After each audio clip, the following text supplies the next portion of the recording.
Many freelancers are looking to build a following to support their speaking, writing, and product promotion endeavors. This was not something that I did early on, but there is one fact about owning a business that will always remain true. People can't hire you if they can't find you. Platform building and content marketing help facilitate getting your name out there, and that can help you demonstrate what value you can bring. Consequently, they are both sales strategies that can work along with, and some people are hoping instead of, actual business-to-business selling. It's based on the premise that clients will find you instead of you needing to find them. It's as simple as that, and yet far more complicated than that. But for now, let's just talk about what I've learned about platform building over the years. Let me first begin by saying that, like many of you, I struggle with imposter syndrome. I can't even believe that you're here to hear me say that. In my mind, people forget I exist as soon as I leave the room, like an infant's ball that rolled under a couch. But it doesn't matter what I think. Regardless of the stories I tell myself, I know that I have built a brand, a reputation, even a platform. But it's sort of like a crop circle. I act like I didn't know it was there, let alone how it got there. Meanwhile, I'm huffing and puffing and sweating, covered in grass with wooden boards connected to my feet, going, I'm just as confused as all of you. I don't know how that got there. And you've built a brand too. Perhaps for now, it stops at the inside of the front door of your organization, but it's been built over time because it's been following you around for years. The people who are best at this are intentional about what they've built. They craft a sustainable message and deliver it consistently. They don't fret over how unique the message is, because they know that their experience is what makes it unique.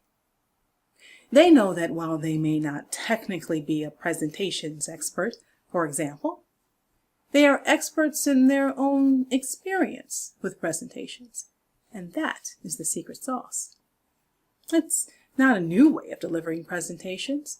It's their way, crafted from years of trial and error, and what they've learned during that process has value. I think a big part of this platform business is finding your voice. And the only way to do that is to use it over and over again and see what works. And you also need a definition of works. It can be an unpleasant process, frankly. But I'd like to pretend that only you can decide what your voice is going to be. The truth is, if you plan to make any money from this, the people listening also play a role in deciding what your voice will be.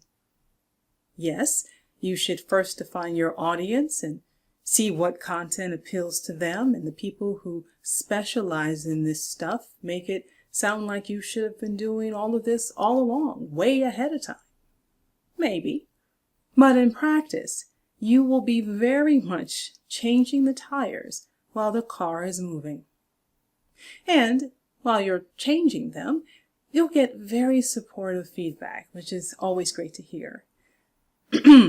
And not so supportive feedback. Of course, out of the 50 reviews, you'll dismiss the 47 good ones as flukes and only remember the 3 who let you know how disappointed they were with you. Yes, part of it makes you sad because you want everyone to enjoy the experience you've spent time and energy creating, but 47 out of 50 ain't bad. I will say that often those critics make some good points. You just need to balance the good with the bad and give more weight to what matters to you.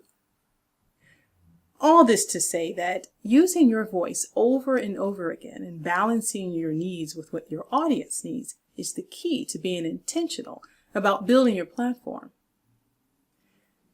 There is another strategy to consider. Create for yourself, and your people will find you. In other words, do whatever the heck you want and trust that there are other people out there who want that too. I do believe that a lot of people respond more to your passion around a topic rather than the topic itself. I mean, many speakers focus on the same topic, but only a few get that mass following. Who knows? I guess the only real power you have is to be yourself. In my case, I spent a lot of time searching for a voice only to discover that the voice I already had was enough. So I work more on fine-tuning what that is rather than trying to add what isn't.